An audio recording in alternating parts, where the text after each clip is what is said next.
Hi students, நம்ம இப்போ 3வது யூனிட் பார்த்துட்டு வந்திருக்கோம். அதில் first chapter geometric properties of sections, அந்த சாப்டர் வந்து போன கிளாஸோட முடிஞ்சது. இப்போ நெக்ஸ்ட் சாப்டர் வந்து தின் செல்ஸ். இந்த தின் செல்ஸில் வந்து பார்த்தீங்கன்னா 2 டாபிக் இருக்குது. ஒன்று வந்து தின் சிலிண்ட்ரிகல் செல்லு, ரெண்டாவது வந்து தின் ஸ்பெரிக்கல் செல். சரியா? இப்போ ஃபஸ்ட்டு தின் சிலிண்ட்ரிகல் செல்னால் என்னென்னு பார்ப்போம். ஃபஸ்ட்டு தின் சிலிண்ட்ரிகல் செல். சிலிண்ட்ரிகல் செல் அப்படின்னா, தின் சிலிண்ட்ரிகல் செல் அப்படின்னா, இப்போ ஒரு பைப் இருக்குது, அந்த பைப்போட இன்டர்னல் டயாமீட்டர் இருக்குல்ல, அந்த இன்டர்னல் டயாமீட்டரில் 15ல் ஒரு பங்கும் 20ல் ஒரு பங்கும் இந்த அளவுக்குள்ளே இருந்ததுன்னா, திக்னஸ் வந்து இந்த அளவுக்குள்ளே இருந்ததுன்னா அதான் என்னது தின் சிலிண்ட்ரிகல் செல்னு சொல்லுவாங்க. சரியா?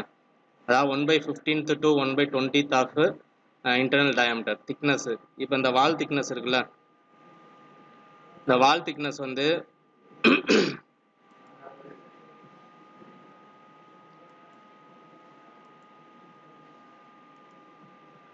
இப்போ இந்த வால் திக்னஸ் வந்து எவ்வளோ இருக்கணும்? இன்டர்னல் டயாமீட்டரில் 1/15லேருந்து 1/20க்குள்ளே இருந்ததுன்னா அதை வந்து என்னன்னு சொல்லுவாங்க? தின் சிலிண்ட்ரிகல் செல்னு சொல்லுவாங்க. சரியா? இது வந்து மொத்தம் 2 விதமாக நம்மளுக்கு வந்து என்ன ஆகும்? ஃபெயிலியர் ஆகும், பிரேக் ஆகும். ஒன்று வந்து பார்த்தோன்னா லாஞ்சிடியூனலாக ஃபெயிலியர் ஆகும், இன்னொன்று வந்து சர்க்கம்ஃபரன்ஷியலாக ஃபெயிலியர் ஆகும். இப்போ லாஞ்சிடியூனலாக ஃபெயிலியர் ஆகிறத பார்ப்போம். இப்போ ரெண்டுத்துக்குமே காரணம் வந்து உள்ளே இருக்கக்கூடிய இன்டர்னல் ப்ரெஷர் தான். அப்போ இன்டர்னல் ப்ரெஷர்னால ஒரு பைப் வந்து இப்படி ரெண்டாக உடையும். சரியா? இதுக்கு பேர் வந்து லாஞ்சிடியூனல் ஸ்ட்ரெஸ்ஸு. லாஞ்சிடியூனல் ஸ்ட்ரெஸ்னால நம்மளுக்கு பைப் வந்து இந்த மாதிரி ஃபெயிலியர் ஆகும். சரியா? இது வந்து சர்க்கம்ஃபரன்ஷியல் ஸ்ட்ரெஸ்னால நம்மளுக்கு வந்து பைப் வந்து ரெண்டாக உடையும். சரியா? 2 பைப்பாக நம்மளுக்கு இருக்கும். இது வந்து சர்க்கம்ஃபரன்ஷியல் ஸ்ட்ரெஸ். சரியா? இப்போ இதை பேஸ் பண்ணி நம்ம என்ன பண்ணலாம்? நெக்ஸ்ட்டு வீடியோஸ், நெக்ஸ்ட்டு ப்ராப்ளம்ஸ் வந்து பார்ப்போம். இப்போ இதில் வந்து ஃபஸ்ட்டு சர்க்கம்ஃபரன்ஷியல் ஸ்ட்ரெஸ்னா என்னது, லாஞ்சிடியூனல் ஸ்ட்ரெஸ்னா என்னது அப்படின்னு சொல்லி பார்ப்போம். இப்போ இந்த சர்க்கம்ஃபரன்ஷியல் ஸ்ட்ரெஸ்ஸுக்கு வந்து இன்னொரு பேர் வந்து என்னன்னு சொல்லியிருக்காங்க? ஹூப் ஸ்ட்ரெஸ் அப்படின்னு சொல்லுவாங்க. இதுக்கு வந்து சிம்பிள் வந்து sigma C. Sigma C equal to பிடி டிவைடட் பை 2டி. சரியா? சிக்மா சியோட சர்க்கம்ஃபரன்ஷியல் ஸ்ட்ரெஸ்ஸுக்கு ஃபார்முலா வந்து என்னது? சிக்மா சி ஈக்குவல் டு பிடி டிவைடட் பை 2டி. இதில் வந்து பினா என்னது, டினா என்னது, டீனா என்னதுன்னு பார்ப்போம். பிங்கிறது வந்து அந்த பைப்புக்குள்ளே போகக்கூடிய ப்ரெஷர். சரியா? டிங்கிறது வந்து அந்த பைப்போட டயாமீட்டர். டீங்கிறது வந்து அந்த பைப்போட வால் திக்னஸ். சரியா? இதை பேஸ் பண்ணி தான் நம்ம சர்க்கம்ஃபரன்ஷியல் ஸ்ட்ரெஸ்ஸுக்கு கண்டுபிடிப்போம். அடுத்து வந்து லாஞ்சிடியூனல் ஸ்ட்ரெஸ். லாஞ்சிடியூனல் ஸ்ட்ரெஸ்ஸுக்கு வந்து சிம்பிள் வந்து சிக்மா எல். இதுக்கு ஃபார்முலா வந்து பிடி டிவைடட் பை 4டி. இதே ஃபார்முலா தான். இதில் சர்க்கம்ஃபரன்ஷியல் ஸ்ட்ரெஸ் வந்து 2 மடங்கு அதிகமாக இருக்குது அப்படின்னா அதான் என்னது? Longitudinal stress. ஓகேவா? அப்போ சிக்மா சி ஈக்குவல் டு இந்த ஃபார்முலா வந்து ரெண்டுத்தையும் சேர்த்து கம்பைன் பண்ணி எழுதுகிறோம் அப்படின்னா எப்படி எழுதலாம்? Sigma C equal to 2 times of sigma L அப்படின்னு சொல்லி எழுதலாமா? சில சமயம் நம்மளுக்கு 2 மார்க்கில் வந்து கேட்பாங்க, அதை அந்த மாதிரி எழுதிக்கலாம். அப்படி இல்லாட்டினா ரிலேஷன்ஷிப்பு கேட்பாங்க. Ratio between circumferential stress and longitudinal ஸ்ட்ரெஸ்ஸோட மதிப்பு என்ன அப்படின்னு சொல்லி கேட்பாங்க. இது இன்டர்வியூலையும் சில சமயம் கொஸ்டின்ஸ் வந்து கேட்பாங்க. அப்படி கேட்கும்போது sigma C divided by sigma L equal to 2 அப்படின்னு சொல்லி நம்ம ஆன்சர் பண்ணிடலாம். சரியா? அடுத்து மூணாவது வந்து சர்க்கம்ஃபரன்ஷியல் ஸ்ட்ரெயின். இதை வந்து ஸ்ட்ரெயின்னாவே நம்ம சிம்பிள் என்ன போடுவோம்? ஸ்மால் லெட்டர் இ போடுவோம். இங்கே சர்க்கம்ஃபரன்ஷியல் அப்படின்னு வரனால நம்ம என்ன பண்ணுறோம்? சி அப்படின்னு சொல்லி நம்ம மார்க் பண்ணுறோம். அப்போ இதோட சிம்பிள் வந்து இசி. சரியா? இதுக்கு ஃபார்முலா வந்து என்னதுன்னா sigma C divided by E into 1 - 1/2 into 1/m. இந்த 1/mங்கிறது வந்து பாய்சான்ஸ் ரேஷியோ. கொஸ்டினில் வந்து 1/mனு கொடுப்பாங்க, அப்படி இல்லாட்டினா மியூன்னு கொடுப்பாங்க. எது கொடுத்தாலும் சரி அது வந்து பாய்சான்ஸ் ரேஷியோ தான். சரியா? இந்த 1/m வச்சு நம்ம ஃபார்முலா வந்து இந்த மாதிரி இருக்குது. இப்போ மியூ வச்சு எப்படி இருக்குன்னு நம்ம பார்ப்போம். EC equal to sigma C divided by E into 1 - μ/2 அப்படின்னு சொல்லி வரும் ஃபார்முலா. சரியா? அடுத்து change in diameter. Change in டயாமீட்டர்னா நம்மளுக்கு சிம்பிள் என்ன தெரியும்? டெல்டா டி அப்படின்னு சொல்லி தெரியும். டெல்டா டிக்கு வந்து என்ன formula? Circumferential strain into diameter. சரியா? அதே மாதிரி சேஞ்ச் இன் லென்த்துக்கும் என்ன ஃபார்முலா? சேஞ்ச் இன் லென்த் வந்து இந்த இருக்குது. சேஞ்ச் இன் லென்த்துக்கு என்ன formula? EL into L. Longitudinal stress, longitudinal strain into length. ஓகேவா? இப்போ லாஞ்சிடியூனல் ஸ்ட்ரெயின்னா என்னன்னு பார்ப்போம். Longitudinal strain EL equal to sigma C divided by E into 1/2 minus 1/m. இந்த 1/m தான் நம்ம என்ன பண்ணிக்கலாம், மியூன்னு நம்ம மாற்றிக்கலாம். அப்போ மியூன்னு வச்சு நம்ம எழுதும்போது எப்படி வரும், EL equal to sigma C divided by E into 1/2 minus mu அப்படின்னு சொல்லி வரும். ஓகேவா. அடுத்து change in volume. Change in வால்யூமுக்கு சிம்பிள் வந்து டெல்டா வி. சரியா. இதுக்கு வந்து ஃபார்முலா வந்து ரொம்ப சிம்பிள் தான். இதுக்கு வந்து ரெண்டு ஃபார்முலா இருக்குது. ஒன்று வந்து சர்க்கம்ஃபரன்ஷியல் ஸ்ட்ரெயினை வச்சு லாஞ்சிடியூனல் ஸ்ட்ரெயினை வச்சு நம்ம ஒரு ஃபார்முலா இருக்கும். இன்னொன்று வந்து டைரெக்டாக யங்ஸ் மாடுலஸ் பாய்சான்ஸ் ரேஷியோ வச்சு ஒரு ஃபார்முலா இருக்கும். இப்போ ஃபஸ்ட்டு வந்து சர்க்கம்ஃபரன்ஷியல் ஸ்ட்ரெயின் லாஞ்சிடியூனல் ஸ்ட்ரெயின் வச்சு ஒரு ஃபார்முலா பார்ப்போம். இதுக்கு வந்து இந்த ஃபார்முலா வந்து என்னது, 2EC plus EL into we. இதான் அது அந்த ரிலேஷன்ஷிப்பு. சரியா. Delta V equal to 2EC plus EL into V. இந்த இது வந்து உங்களுக்கு ECயோட மதிப்பு தெரியும், ELோட மதிப்பு தெரியும், அந்த சிலிண்டரோட வால்யூம் தெரியும் அப்படின்னா டேரெக்டாக அந்த ஃபார்முலா சப்ஸ்டியூட் பண்ணி நீங்கள் ஆன்சர் ஒரே ஸ்டெப்பில் போட்டலாம். இப்போ ECயோட மதிப்பு தெரியல, ELோட மதிப்பு எனக்கு தெரியல அப்படின்னா அதுக்கு பதில் உங்களுக்கு கொஸ்டினில் வந்து சர்க்கம்ஃபரன்ஷியல் ஸ்ட்ரெஸ்ஸு கொடுத்துருக்காங்க, பாய்சான்ஸ் ரேஷியோ கொடுத்துருக்காங்க, யங்ஸ் மாடுலஸ் கொடுத்துருக்காங்க அப்படின்னா இந்த ஃபார்முலா வந்து நீங்கள் சூஸ் பண்ணணும். அப்போ இந்த ஃபார்முலா வந்து எந்த கொஸ்டினில் வந்து என்ன கொடுத்துருக்காங்களோ அதுக்கேற்ற மாதிரி இந்த ஃபார்முலா வந்து சூஸ் பண்ணிக்கணும். ஓகேவா. அப்போ delta V equal to sigma C divide by E into 5/2 minus 2/m.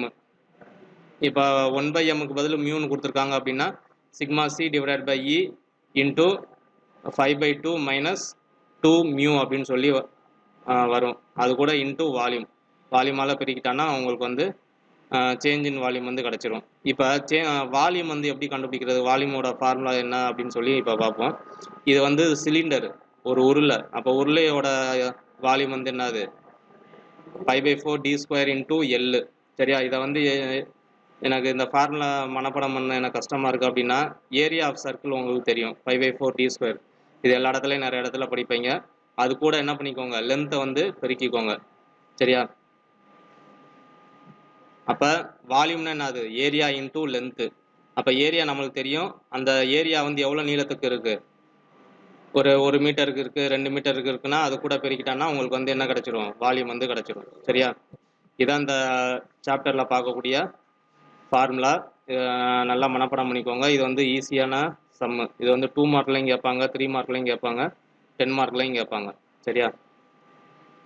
இப்போ நெக்ஸ்ட் வந்து நம்ம சம்மு பார்ப்போம். இது வந்து 2 மார்க் சம்மு. இப்போ பார்க்குறது எல்லாமே 2 மார்க் சம். சரியா. ஃபஸ்ட்டு கொஸ்டின் பார்ப்போம். A steam boiler of 800 mm diameter is made up of 10 mm thick plate. If the boiler is subjected to an internal pressure of 2.5 Newton per mm square, find the circumferential and longitudinal stress in the boiler plate. சரியா. அப்போ கொஸ்டினில் என்ன சொல்லியிருக்காங்க, ஒரு boiler, steam boiler இருக்குது.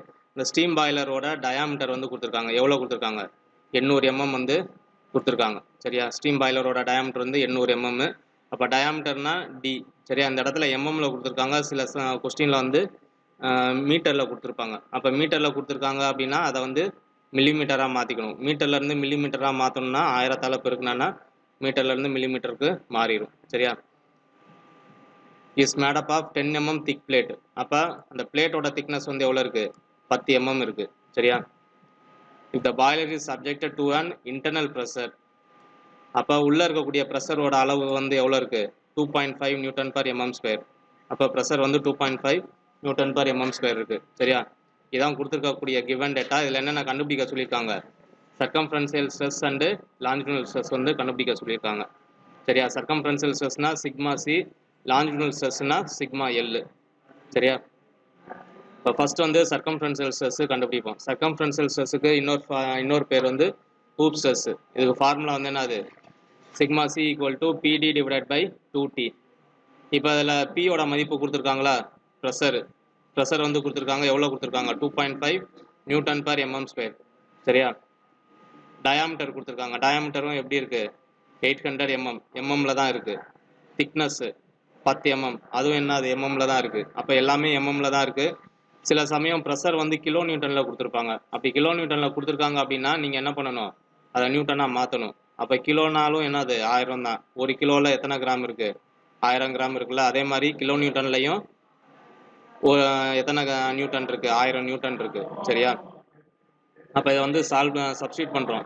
டிக்கு பதில் 2.5, டிக்கு பதில் 800, டிக்கு பதில் 10 அப்படின்னு சொல்லி சப்ஸ்டியூட் பண்ணுறோம். சரியா? இப்போ இது ரெண்டுமே நம்ம இப்போ ரெண்டுமே நம்ம சப்ஸ்டியூட் பண்ணுறோம் அப்படின்னா நம்மளுக்கு வந்து ஆன்சர் வந்து என்ன வருது, 100 நியூட்டன் பர் mm ஸ்கொயர் வருது. சரியா? இப்போ அடுத்து வந்து லாஞ்சிடியூனல் ஸ்ட்ரெஸ். லாஞ்சிடியூனல் ஸ்ட்ரெஸ்ஸுக்கு சிம்பிள் வந்து என்னது, சிக்மா எல்.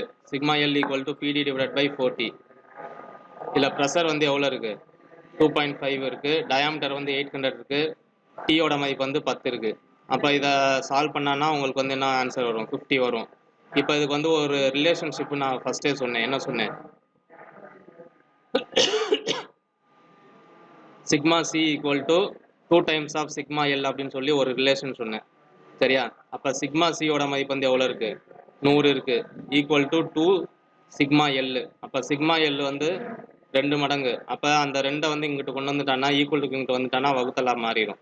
இப்போ வகுத்தலாக மாறிடுச்சு அப்படின்னா 100 வந்து 2ஆல் வகுத்தானே என்ன வரும், 50 தான் வரும். சரியா? அப்போ சர்க்கம்ஃபரன்ஷியல் ஸ்ட்ரெஸ் என்ன மதிப்பு வருதோ அந்த மதிப்பில் பாதி தானே அது லாஞ்சிடியூனல் ஸ்ட்ரெஸ் வந்து இருக்கும். சரியா? இதான் உங்களுக்கு வந்து இது வந்து ஒரு 2 மார்க் கொஸ்டின் கேட்பாங்க, இல்லை 3 மார்க்கில் கூட கேட்பாங்க. சரியா? நெக்ஸ்ட் கொஸ்டின் வந்து பார்ப்போம். நெக்ஸ்ட் கொஸ்டின் இதே கொஸ்டின் தான், ஆனால் இதில் வந்து மீட்டரில் கொடுத்துருக்காங்க. அதே மாதிரி இங்கே எஃபிஷியன்சி அப்படின்னு சொல்லி ஒரு டேர்ம் வந்து புதுசாக ஆட் பண்ணியிருக்காங்க. இப்போ போன சம்மில் வந்து பார்த்தீங்கன்னா எஃபிஷியன்சி வந்து அதை பற்றி எதுவுமே கொடுக்கல அப்படின்னா எஃபிஷியன்சி வந்து 100% அப்படின்னு சொல்லி எடுத்துக்குவோம். அப்போ 100 வந்து நம்ம ஃப்ராக்ஷன் நியூமரிக்கல் இதில் கொண்டு வரும்போது 100ஆல் வகுத்தானா நம்மளுக்கு ஆன்சர் வந்து 1 தான். அப்போ 1 வந்து எது கூட பெருக்கினாலும் அதே மதிப்பு தான் வரும். ஆனால் இங்கே வந்து எஃபிஷியன்சி வந்து என்ன சொல்லியிருக்காங்க, 70% அப்படின்னு சொல்லியிருக்காங்க. இது எப்படி பண்ணலாம் அப்படின்னு சொல்லி நான் சொல்கிறேன். ஃபஸ்ட்டு கொஸ்டினை பார்ப்போம். A cylindrical shell of 1.3 meter diameter is made up of 18 mm thick plate. Find the circumferential and longitudinal stress in the plate if the boiler is subjected to an internal pressure of 2.4 Newton per mm square. Take efficiency of the joint as 70%. சரியா? இப்போ என்ன சொல்லியிருக்காங்க, ஒரு cylindrical shell இருக்குது. அந்த diameter வந்து எவ்வளோ இருக்குது, 1.3 மீட்டர் இருக்குது. சரியா? டயாமீட்டர் வந்து 1.3 மீட்டர் இருக்குது. இங்கே மீட்டரில் இருக்குது. அப்போ நம்ம என்ன பண்ணணும், மில்லிமீட்டராக மாற்றணும். அப்போ மில்லிமீட்டராக மாற்றணும்னா என்ன பண்ணணும், 1000ஆல் பெருக்கணும். அப்போ 1000ஆல் பெருக்குனானா என்ன மதிப்பு வரும், 1300 மில்லிமீட்டர் வரும். சரியா?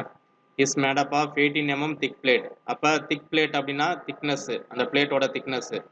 அப்போ திக்னஸ் வந்து எவ்வளோ இருக்குது, 18 mm இருக்குது. சரியா? இதை வச்சு என்ன பண்ண சொல்லியிருக்காங்க, சர்க்கம்ஃபரன்ஷியல் ஸ்ட்ரெஸ்ஸும் லாஞ்சிடியூனல் ஸ்ட்ரெஸ்ஸும் கண்டுபிடிக்க சொல்லியிருக்காங்க. சிக்மா சியும் சிக்மா எல்லும் கண்டுபிடிக்க சொல்லியிருக்காங்க. இது கூடவே அந்த பாய்லரில் வந்து இன்டர்னல் ப்ரெஷர் வந்து கொடுத்துருக்காங்க. இன்டர்னல் ப்ரெஷர் வந்து எவ்வளோ இருக்குது, 2.4 நியூட்டன் பர் mm ஸ்கொயர் இருக்குது. சரியா? இது கூட இன்னும் அடிஷ்னலாக ஒரு மதிப்பு கொடுத்துருக்காங்க. என்ன அது, எஃபிஷியன்சி அப்படின்னு சொல்லி ஒரு புதுசாக ஒன்று கேட்டிருக்காங்க. அப்போ எஃபிஷியன்சி வந்து எவ்வளோ இருக்குது, 70% இருக்குது. அப்போ 70 டிவைடட் பை 100 போட்டோன்னா என்ன மதிப்பு வரும், 0.7 வரும். சரியா? அப்போ நம்ம ஆல்ரெடி செய்வோம். சரியா? சிக்மா சியும் சிக்மா எல்லும் கண்டுபிடிப்போம். அந்த மதிப்பு கூட என்ன பண்ணணும், 0.7ஆல் பெருக்குனானா உங்களுக்கு வந்து எஃபிஷியன்சியை வந்து மல்டிப்ளை பண்ணுறோம். மல்டிப்ளை பண்ணானா என்ன மதிப்பு வருமோ அந்த மதிப்பு வரும். சரியா? ஓகேவா? இப்போ சம் வந்து பார்ப்போம். அப்படி இல்லை அப்படின்னா இந்த ஆன்சர் வந்து இங்கே எஃபிஷியன்சி வந்து இங்கே கீழே போட்டுக்கோங்க. கீழே போட்டோன்னா உங்களுக்கு ஆன்சரு ஆட்டோமேட்டிக்காக கரெக்டாக வந்துடும். சரியா? சர்க்கம்ஃபரன்ஷியல் ஸ்ட்ரெஸ் அப்படி இல்லாட்டினா ஹூப் ஸ்ட்ரெஸ். இதுக்கு வந்து சிம்பிள் வந்து சிக்மா சி. ஃபார்முலா வந்து என்ன, அது பிடி divided by 2T into efficiency. சரியா? அப்போ ப்ரெஷரோட மதிப்பு வந்து 2.4, டயாமீட்டர் வந்து 1300, திக்னஸ் வந்து 18, எஃபிஷியன்சி வந்து 0.7. அப்போ இது எல்லாத்தையுமே சால்வ் பண்ணுறோம் அப்படின்னா உங்களுக்கு என்ன ஆன்சர் வருது, 123.81 நியூட்டன் பர் mm ஸ்கொயர் வருது. சரியா? அதே மாதிரி லாஞ்சிடியூனல் ஸ்ட்ரெஸ் என்ன ஃபார்முலா, இதெல்லாம் பாதி. நீங்கள் இதில் அப்படியே பாதியாக போட்டாலும் சரி, இல்லை கால்குலேட் பண்ணி போட்டாலும் சரி, ஆன்சர் ஒரே ஆன்சர் தான் வரும். அப்போ சிக்மா எல் ஈக்குவல் டு பிடி டிவைடட் பை 4T எஃபிஷியன்சி. அப்போ ப்ரெஷர் வந்து 2.4 இன்ட்டு டயாமீட்டர் வந்து 1300 டிவைடட் பை 4 இன்ட்டு திக்னஸ் வந்து 18, எஃபிஷியன்சி வந்து 0.7. அப்போ இது எல்லாமே கால்குலேட் பண்ணனா 61.9 நியூட்டன் பர் mm ஸ்கொயர் வரும். சரியா? மீதி வந்து நெக்ஸ்ட் கிளாஸ் பார்ப்போம்.